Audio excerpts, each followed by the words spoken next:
Chapter 56. Of the less erroneous pictures of whales and the true pictures of whaling scenes. In connection with the monstrous pictures of whales, I am strongly tempted here to enter upon those still more monstrous stories of them which are to be found in certain books, both ancient and modern, especially in Pliny, Purchas, Hakluyt, Harris, Cuvier, etc. But I pass that matter by. I know of only 4 published outlines of the great sperm whale: Colnett's, Huggins's, Frederick Cuvier's, and Beale's.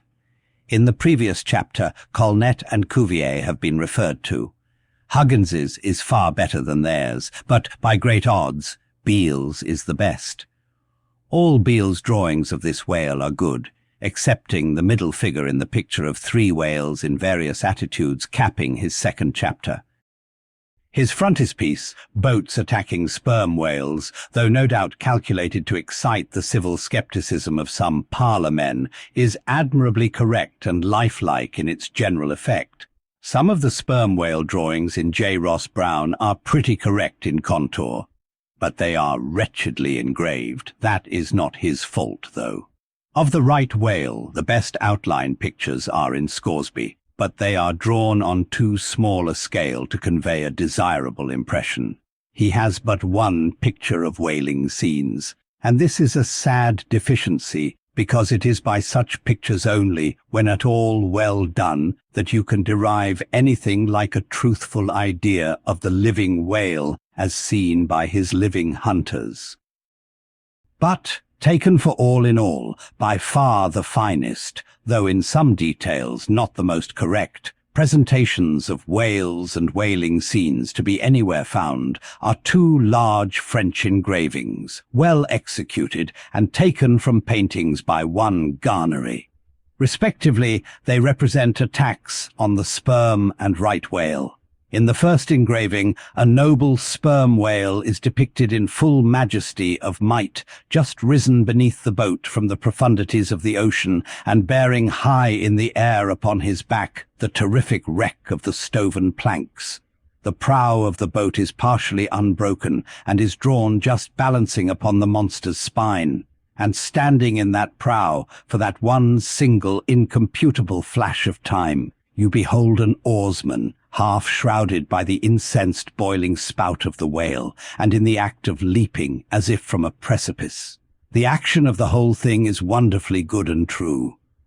The half-emptied line-tub floats on the whitened sea, the wooden poles of the spilled harpoons obliquely bob in it. The heads of the swimming crew are scattered about the whale in contrasting expressions of affright, while in the black, stormy distance the ship is bearing down upon the scene. Serious fault might be found with the anatomical details of this whale, but let that pass, since, for the life of me, I could not draw so good a one.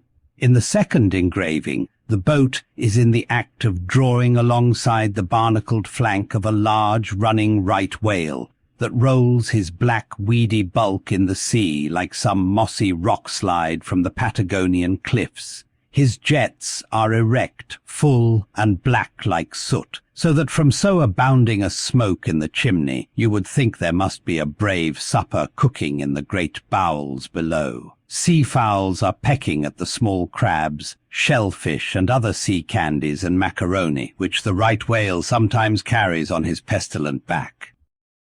And all the while the thick-lipped Leviathan is rushing through the deep, leaving tons of tumultuous white curds in his wake, and causing the slight boat to rock in the swells like a skiff caught nigh the paddle-wheels of an ocean steamer. Thus, the foreground is all raging commotion, but behind, in admirable artistic contrast, is the glassy level of a sea becalmed, the drooping, unstarched sails of the powerless ship, and the inert mass of a dead whale, a conquered fortress, with the flag of capture lazily hanging from the whale pole inserted into his spout hole. Who Garnery the painter is or was, I know not. But my life for it, he was either practically conversant with his subject, or else marvellously tutored by some experienced whaleman. The French are the lads for painting action, Go and gaze upon all the paintings of Europe, and where will you find such a gallery of living and breathing commotion on canvas as in that triumphal hall at Versailles, where the beholder fights his way pell-mell through the consecutive great battles of France, where every sword seems a flash of the northern lights, and the successive armed kings and emperors dash by like a charge of crowned centaurs. Not wholly unworthy of a place in that gallery are these sea battle pieces of Garnery. The natural aptitude of the French for seizing the picturesqueness of things seems to be peculiarly evinced in what paintings and engravings they have of their whaling scenes. With not 1/10 of England's experience in the fishery, and not the 1,000th part of that of the Americans, they have nevertheless furnished both nations with the only finished sketches at all capable of conveying the real spirit of the whale hunt.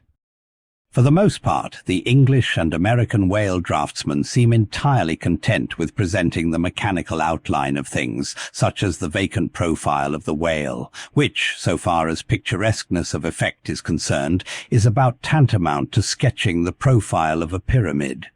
Even Scoresby, the justly renowned right whaleman, after giving us a stiff full length of the Greenland whale, and 3 or 4 delicate miniatures of narwhales and porpoises, treats us to a series of classical engravings of boat hooks, chopping knives and grapnels, and with the microscopic diligence of a Lowenhoek submits to the inspection of a shivering world 96 facsimiles of magnified Arctic snow crystals.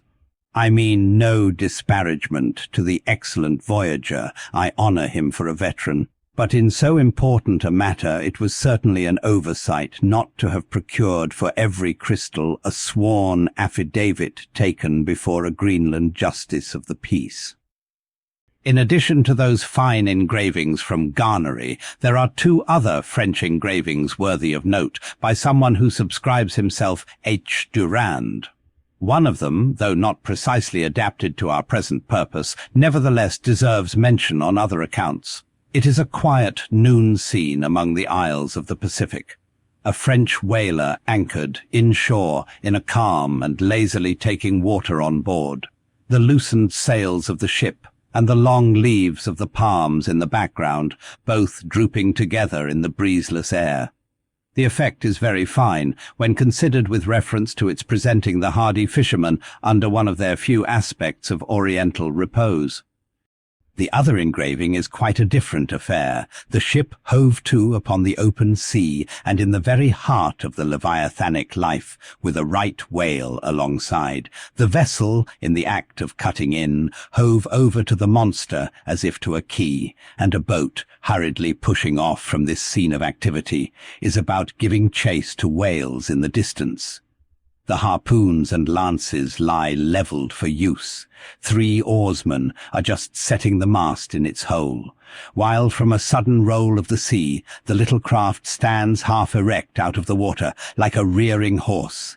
From the ship, the smoke of the torments of the boiling whale is going up like the smoke over a village of smithies, and to windward a black cloud, rising up with earnest of squalls and rains, seems to quicken the activity of the excited seamen.